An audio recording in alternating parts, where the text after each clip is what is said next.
믿음이 충만하시기를 축복합니다. 오늘 우리가 교동문을 읽었는데요. 히브리서 11장에 그렇게 선포되어 있습니다. 믿음이 없이는 하나님을 기쁘시게 하지 못하나니, 이렇게 선포하고 있습니다. 그러면 말을 바꾼다면 우리 하나님을 기쁘시게 해드리기 위해서는 믿음이 있어야 합니다. 우리 장로님 기도하신 것처럼요, 우리 살아가는 우리 삶이 하나님을 기쁘시게 해드리는 삶이 되기를 축복합니다. 그래서 하나님을 기쁘시게 해드리기 위하여 우리가 가져야 할 것은 다름 아닌 믿음입니다. 예수님 믿으시죠? 예수님 믿으면 우리가 어떤 은혜를 얻나요? 죄사함과 구원을 받습니다. 그리고 예수님 믿으면 어디를 갑니까? 천국에 갑니다. 천국에 가시기를 축복합니다. 그래서 우리는 이 죄사함과 구원을 확신하면서 기쁨을 누리고 천국의 소망이 있으니 또한 기쁨을 누리며 살아가는 사람들입니다. 그런 기쁨을 누리는 우리들의 삶의 모습은 추구하는 바가 달라져야 합니다. 여러분, 삶의 목적이 말씀에 따라 거룩한 목적으로 세워지시기를 축복합니다. 그러면 삶의 목적이 어떻게 되어야 성경적이며 거룩한 것인가? 그것은 성경을 통해 정말 우리가 많은 통찰을 얻을 수 있지만, 그 중에 오늘 본문을 통해 우리 믿음의 삶에 추구할 바는 다름 아닌 예수님처럼입니다. 오늘 설교의 제목을 기억하십니까?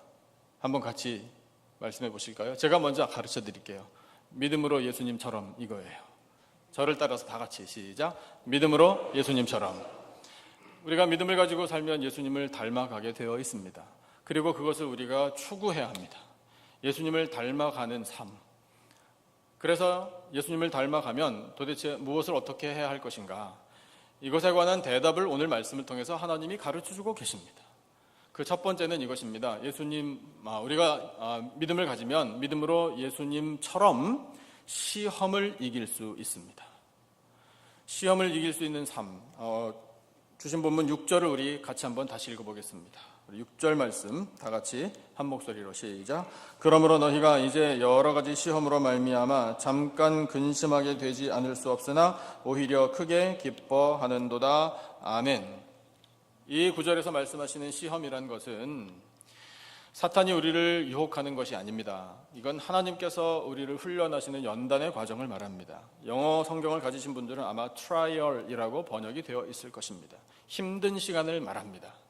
하나님께서 우리를 테스트하시는 것은 결코 쉽지 않습니다. 힘듭니다. 힘들지만 통과해야 합니다. 통과할 때에 근심이 생길 수 있습니다. 그러나 그 근심 때문에 좌절하지는 않습니다. 도리어 크게 기뻐할 수 있습니다. 여러분, 이것이 역설적인 진리입니다. 진리의 파라독스라고 우리가 이야기하죠.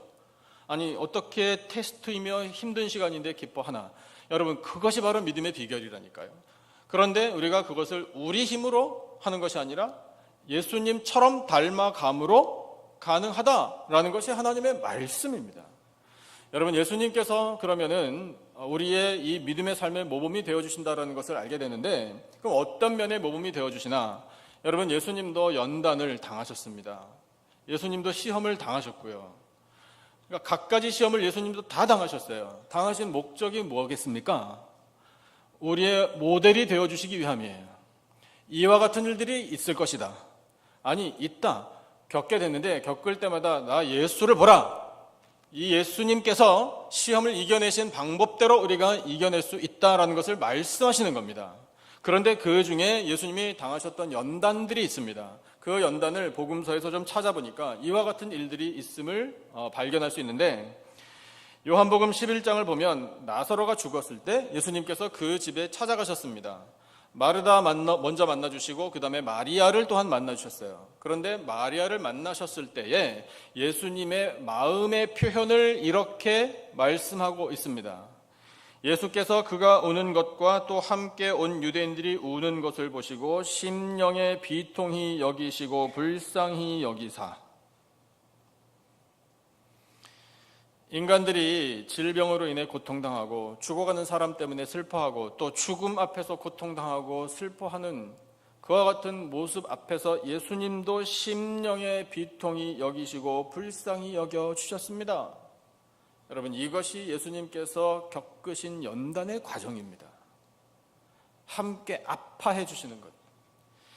그 다음에 예수님께서 십자가에 달려 돌아가시기 전에 제자들과 식사를 나누시면서 심령의 괴로움을 가지고 이렇게 말씀하신 기록이 나옵니다. 요한복음 13장에 보면 예수께서 이 말씀을 하시고 심령이 괴로워 증언하여 이르시되 내가 진실로 진실로 너희에게 이르노니 너희 중 하나가 나를 팔리라.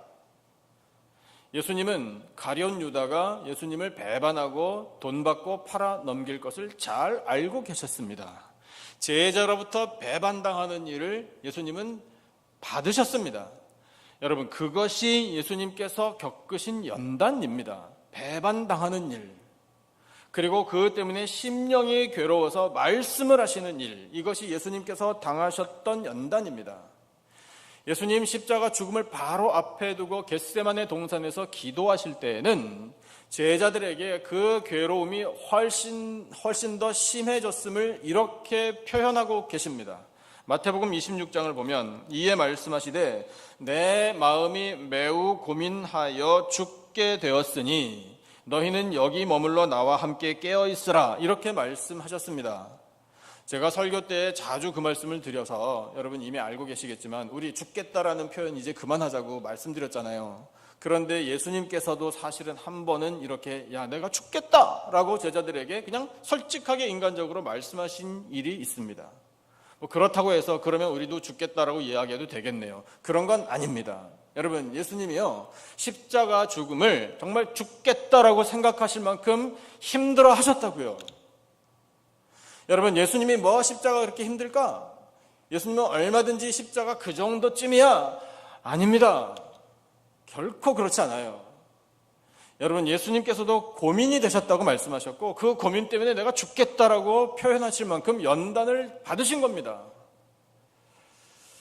예수님이 당하신 더 깊고 더 중한 연단은 어떤 것인가 하면 사실은 그것이 가장 예수님을 힘들게 만들었던 것인데 그것은 십자가 위에서 호소하신 외침에 담겨 있습니다. 그 하신 말씀 중에 엘리 엘리 라마 사박다니라는 말씀을 하셨습니다. 성경은 우리에게 그 말씀의 뜻을 해석해 주고 있습니다. 나의 하나님 어찌하여 나를 버리셨나이까. 여러분, 예수님께서 당하신 가장 큰 고통과 연단은 뭐냐면 하나님 아버지께로부터 버림받았다라는 이 사실을 받아들여야 하는 것, 이것이 예수님께 가장 큰 연단이었습니다. 가장 큰 시험이었습니다. 그런데 여러분, 예수님께서 그런 많은 연단들과 이 고통의 시간, 시험의 경험을 하시면서 일관되게 가지셨던 태도, 그 예수님의 모습이 뭐냐면 바로 믿음입니다. 믿음. 예수님께서도 믿으셨습니다. 무엇을 믿으셨는가 하면 예수님이 기도하면 하나님 아버지께서 들으실 것을 믿으셨습니다. 죽은 자도 다시 살아날 수 있음을 믿으셨습니다. 예수님의 능력이 나타나 하나님께서 살아계심이 반드시 보여질 것이다 라는 것을 믿으셨습니다. 십자가에 달려 죽으시지만 하나님 아버지께서 부활하게 하실 것을 믿으셨습니다. 그리고 영광의 보좌에 이르게 될 것도 예수님은 믿으셨습니다. 비록 배반한 제자가 있었지만 다른 제자들은 이 예수님이 하신 사역을 이어서 하게 될 것이다. 예수님께서 약속하신 대로 교회를 세우셔서 교회를 통해 구원의 역사는 계속될 것이다 라는 것을 믿으셨습니다. 여러분, 예수님께서 믿으셨기에 시험을 이겨내신 것과 같이 오늘 우리도 당하는 여러 가지 시험 때문에 근심을 하게 되지만 그 근심을 뛰어넘어 하나님 주시는 기쁨을 누리게 되는 것입니다. 예수님처럼 시험을 이겨낼 수 있습니다. 우리에게 오는 시험은 어떤 건가요? 사랑하는 성도 여러분, 시험 당하지 마시기를 축복합니다. 아니, 시험거리가 다가오더라도 그 모든 시험을 능히 이겨내시기를 축복합니다. 질병과 사고와 아픔, 이와 같은 것들이 우리가 당하는 시험, 근심거리입니다. 재정의 부족함도 시험이요 근심거리입니다. 관계의 불화도 그렇습니다. 내가 계획했던 것이 과연 잘 될 것인가, 안 될 것인가, 성공할 것인가, 실패할 것인가, 얻을 것인가, 잃을 것인가, 잘 될 것인가, 잘 안 될 것인가, 막힐 것인가, 뻥 뚫릴 것인가. 우리에게 다가오는 그런 시험, 하나님께서 우리에게 겪도록 만드시는 이 연단의 과정 속에서 우리는 정말 근심을 하게 됩니다. 그러나 여러분, 그 근심이 결론이 아닙니다. 하나님께서 우리를 연단하시는 이유는 뭐겠습니까? 우리를 강하고 담대한 예수 그리스도의 군사로 키워주시기 위함입니다. 여러분, 이 거친 세상에 나가 우리가 정말 하나님의 영광을 나타내며 살려면 승리해야 하지 않습니까? 승리하기 위해서는 여러분, 우리가 준비된 강하고 담대한 하나님의 백성들이 되어야만 합니다. 그렇게 우리를 키워주시려고 우리를 연단의 과정으로 하나님은 밀어 넣고 계십니다.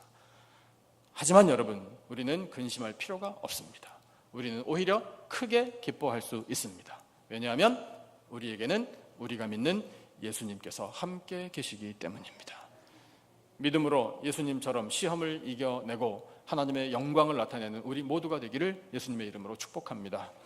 두 번째, 우리가 믿음으로 예수님, 이렇게 연결되는 은혜는 무엇인지 오늘 본문을 한번 같이 보시겠습니다. 7절 말씀 같이 한 목소리로 읽겠습니다. 7절 다 같이 시작. 너희 믿음의 확실함은 불로 연단하여도 없어질 금보다 더 귀하여 예수 그리스도께서 나타나실 때에 칭찬과 영광과 존귀를 얻게 할 것이니라. 아멘. 두 번째, 우리가 믿음으로 말미암아 예수님과 연결되는 은혜는 뭐냐면 다시 오실 예수님을 준비할 수 있습니다. 믿음으로 다시 오실 예수님을 기다리고 준비할 수 있습니다.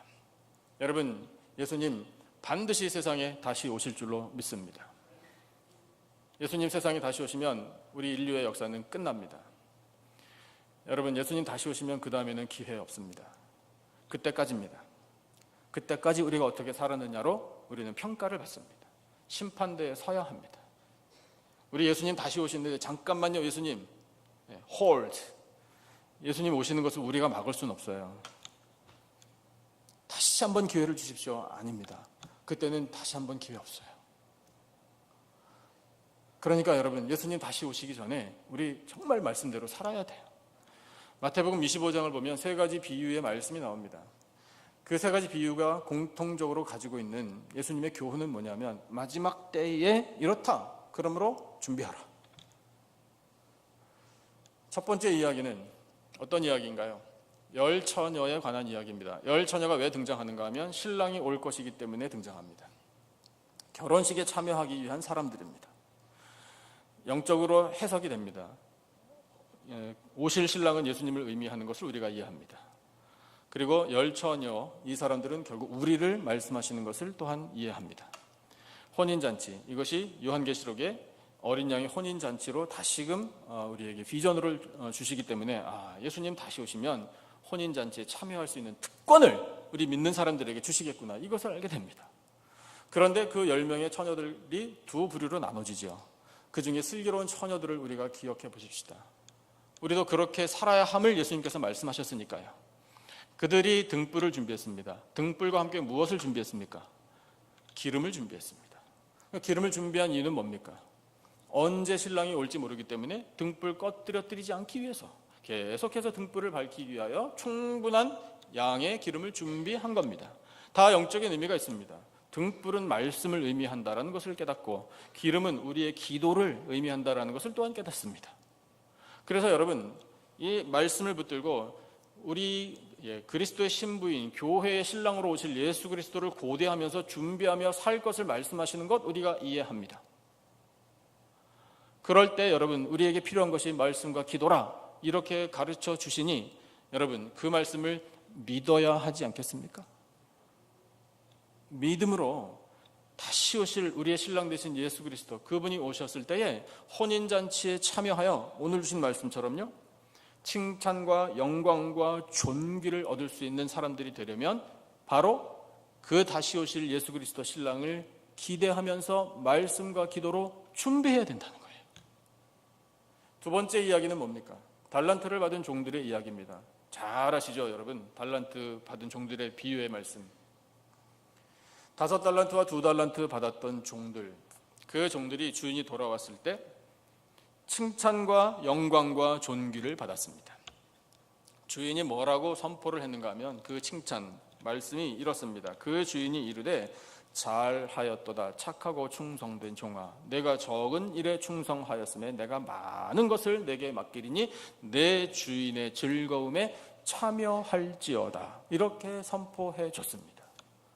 여러분 정말 구절구절이 칭찬과 영광과 존귀를 우리에게 주시는 말씀 아니겠습니까? 그 말씀에 등장하는 주인이 바로 예수님이심을 또한 우리가 압니다.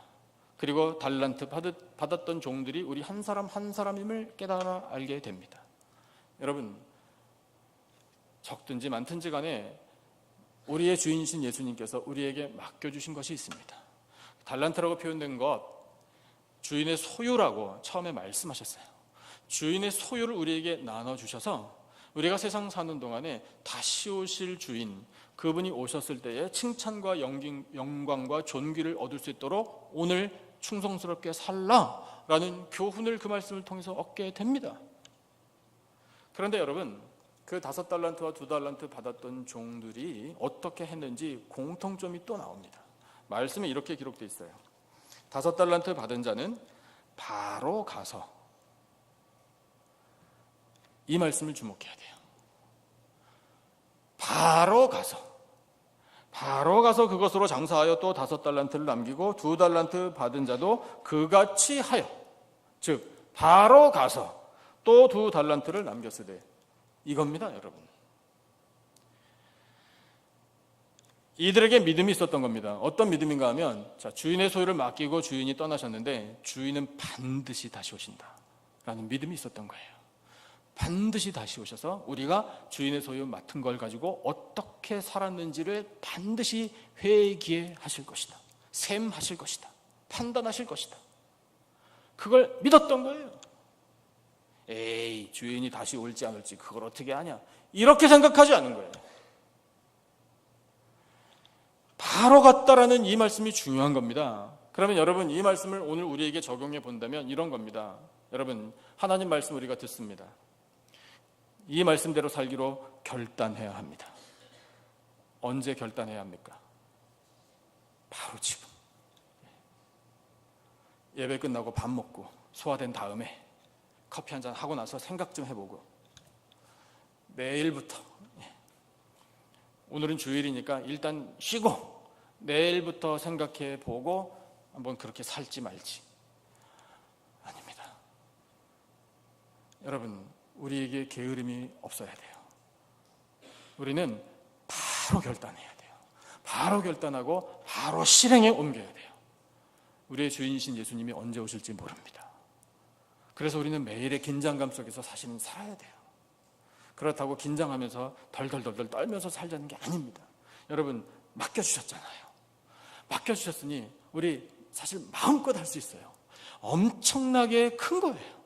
주인의 소유를 맡았으면 이걸 가지고 주인의 의도에 따라, 주인께서 맡겨주신 그 뜻에 따라 오늘 열심히 살아야 되겠다, 오늘 성실하게 살아야 되겠다, 오늘 충성해야 되겠다.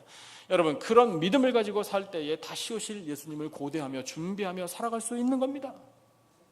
마태복음 25장의 마지막 이야기는 어떤 이야기인지 여러분 기억하시죠? 임금이 세상의 마지막 날에 오셔서 모든 민족을 다 불러 모으셔가지고 두 부류로 나누실 것이다, 이 예고의 말씀을 주셨습니다. 그때에 목자가 양과 염소를 나누듯이 나눌 것이다. 그리고 의인으로 부류한 사람들에게 이렇게 말씀하신다라는 말씀이 있기를, 그것이야말로 칭찬과 영광과 존귀를 주시는 말씀이에요. 임금이 그 오른편에 있는 자들에게 이르시되 내 아버지께 복 받을 자들이야, 이렇게 말씀하셨어요. 나와 창세로부터 너희를 위하여 예비된 나라를 상속받으라. 그리고 맨 마지막에 결론, 의인들은 영생에 들어가리라, 이렇게 말씀하셨습니다. 칭찬과 영광과 존귀를 받잖아요.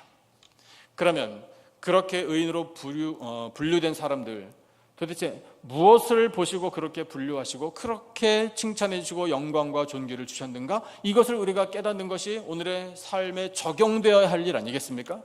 잘 알고 계시죠? 그 임금께서 이 사람들에게 무슨 큰 업적을 기대하신 게 아닙니다. 정말 놀라운 일을 했기를 그렇게 기대하신 것도 아닙니다. 그냥 평소에 작은 일, 그 한 사람에게 사랑 베푼 것, 그것을 기대하신 겁니다. 내가 만난 사람 중에 정말 작은 사람, 그 사람이 목이 말랐느냐?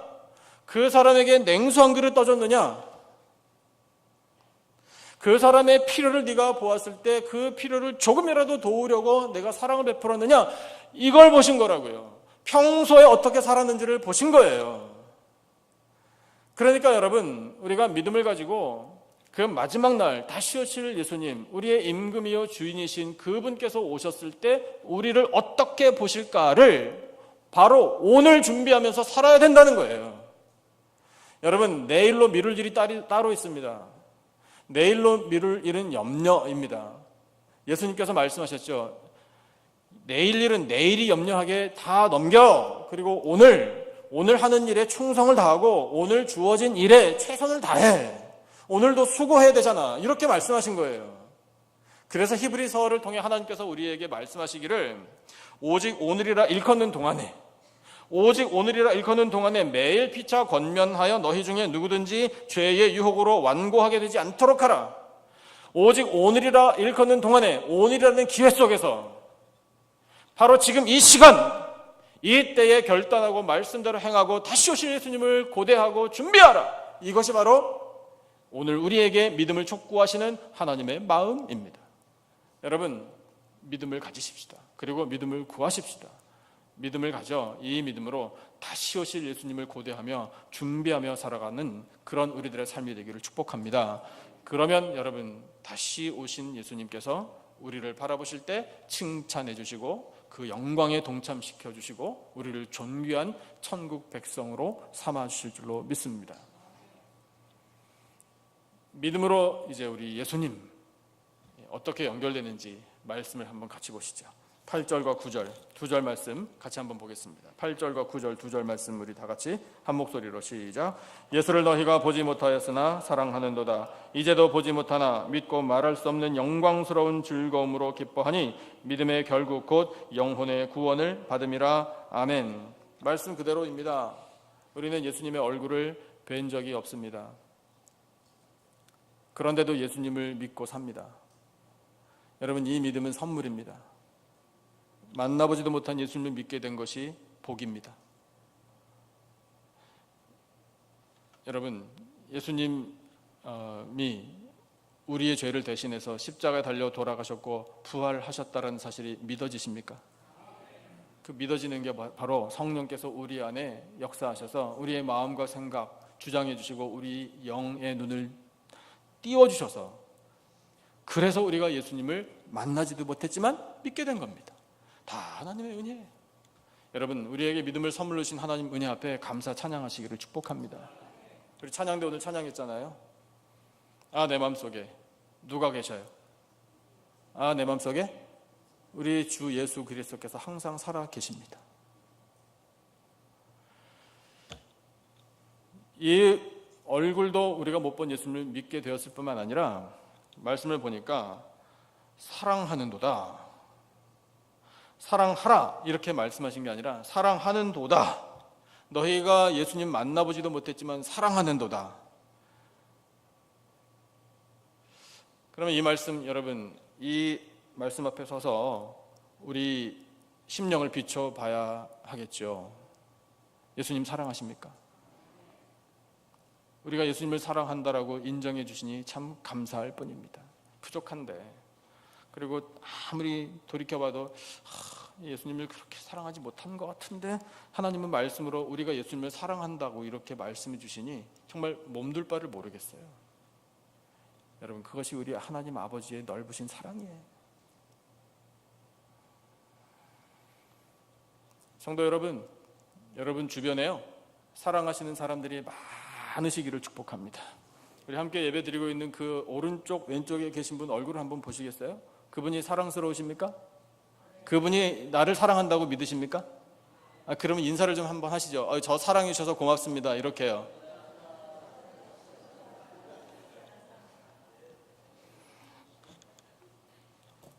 항상 그렇습니다. 사랑합니다 이렇게 고백하는데 그 뒤에 말로만요 이러지는 마시고, 말로만 아닙니다. 진짜로 사랑합니다. 그러니까 예배 끝나고 가실 때 커피 한 잔이 혹시 나올지도 모릅니다. 우리 이민자들에게는 어떤 특징들이 있는데,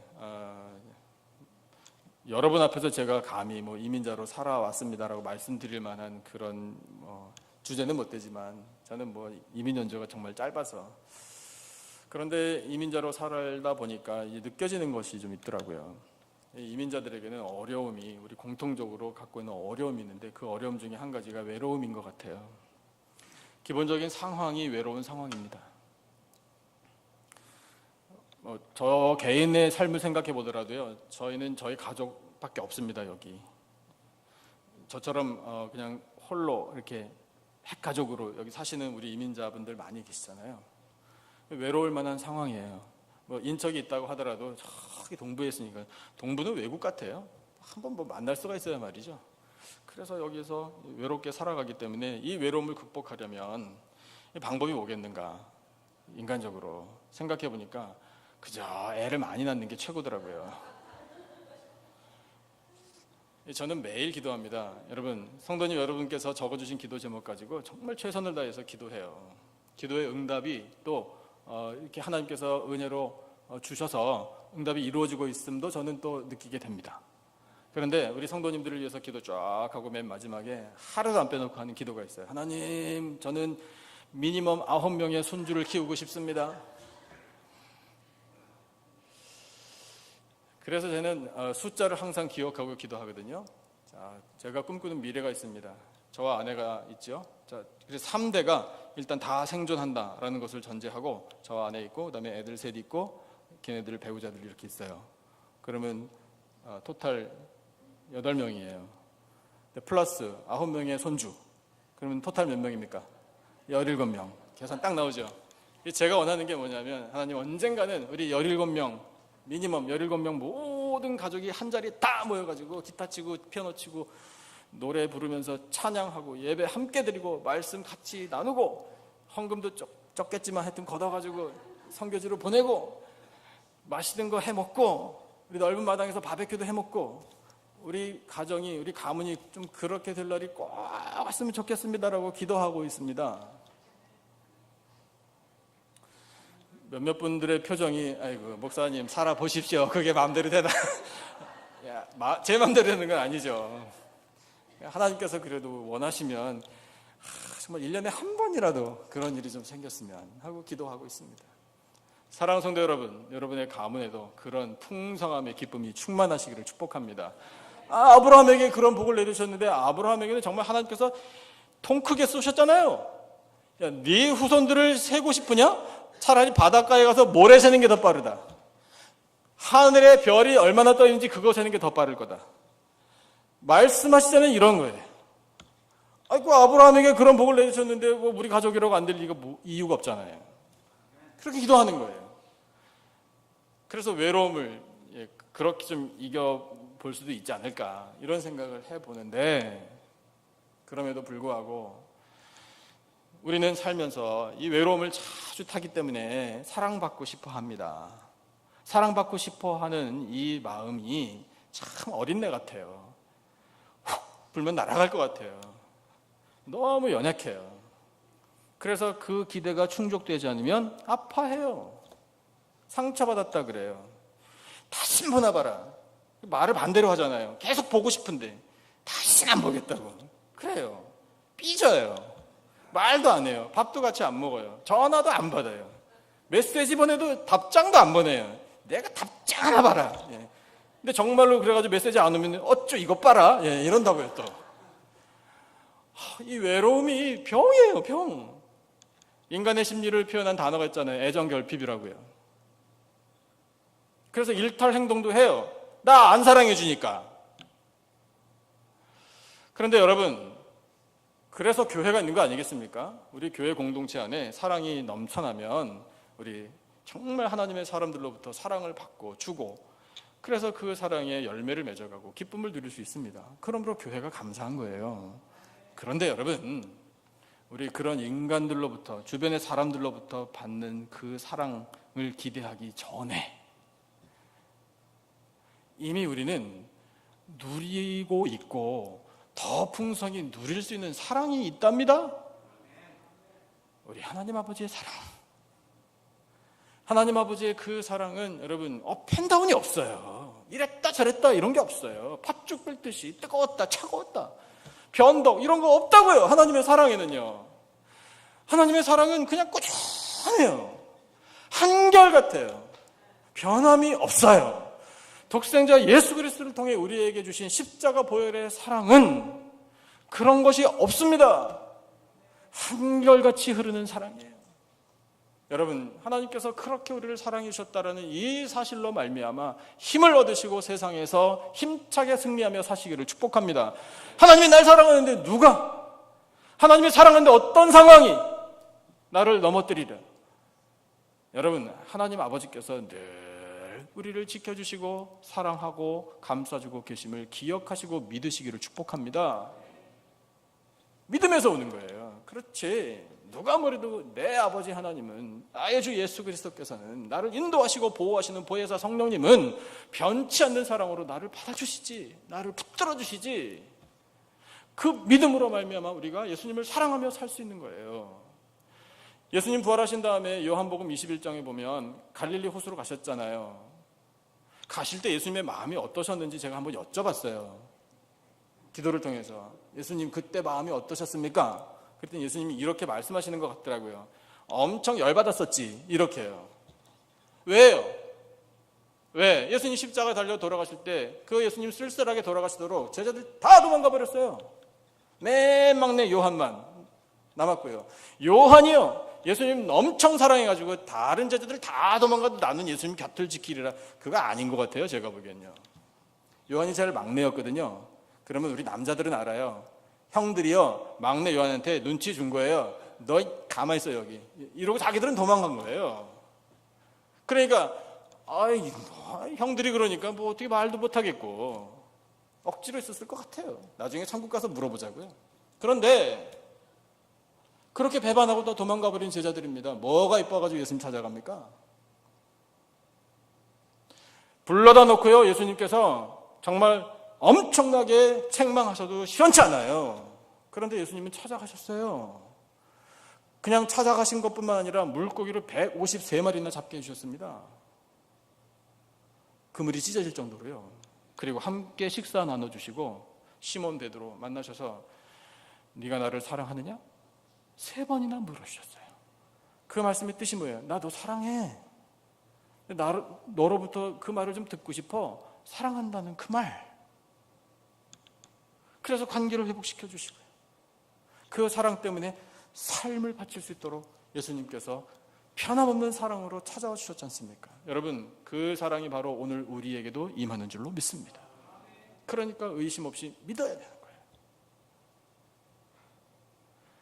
믿음으로 우리 예수님을 사랑할 수 있습니다. 우리가 예수님을 사랑하면 예수님께서 기뻐하십니다. 그리고 더 큰 사랑으로 우리를 붙잡아 주실 것입니다. 여러분, 믿음으로 우리 예수님을 닮아 가십시다. 믿음으로 예수님처럼 시험도 이기고, 믿음으로 예수님 다시 오실 것을 믿고 오늘 준비하고, 믿음으로 예수님을 사랑하여 영광을 나타내고 기뻐하시도록 우리 사십시다. 그렇게 살 때 하나님께서 영광을 받으시는 대로 우리에게 더 크신 은혜와 풍성한 사랑 내려주실 줄로 믿습니다. 그런 은혜 가운데 사는 복된 인생들이 다 되시기를 예수님의 이름으로 축원합니다. 기도하겠습니다. 하나님 아버지, 감사합니다. 저희들에게 믿음으로 예수님을 닮아갈 것을 가르쳐 주셔서 감사합니다. 믿음으로 말미암아 예수님처럼 시험을 이기게 될 줄로 믿습니다. 믿음으로 다시 오실 예수님을 고대하며 오늘 준비하며 살겠습니다. 믿음으로 예수님을 사랑하며 살겠습니다. 주여, 저희들의 이 믿음을 통해 기뻐하여 주시고 영광을 받아주시고 더 크신 놀라운 사랑과 은혜로 풍성한 것을 내려 주시옵소서. 귀한 말씀 허락하심을 감사하오며 예수님의 이름으로 기도드리옵나이다. 아멘.